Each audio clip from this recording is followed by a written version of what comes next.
Les débats sur le pass vaccinal hier ne se sont pas du tout déroulés comme prévu. Oui, ça devait être une formalité, mais peu avant minuit, l'examen du projet de loi a tout simplement été suspendu parce qu'une majorité de députés ont refusé de poursuivre les débats.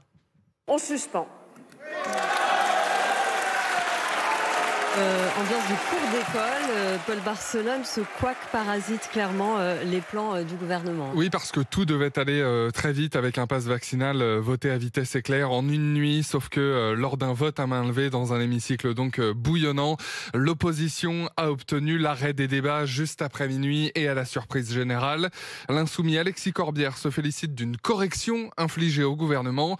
Irresponsable, lui répond le marcheur Stanislas Guerini. Il y a un Parlement qui a voulu se faire respecter et effectivement qui n'a pas voulu que tout ça se termine par épuisement à 6h ou 7h du matin avec un échange démocratique de basse qualité. Donc je me félicite. Ils veulent passer en force une fois de plus.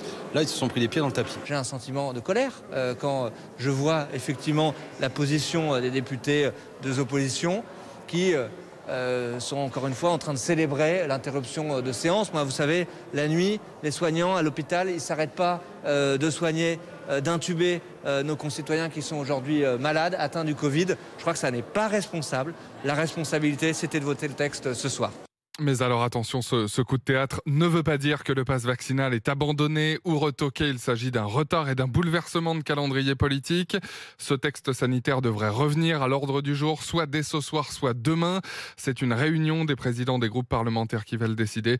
La mise en œuvre du pass vaccinal est-elle toujours espérée par le gouvernement pour le 15 janvier ?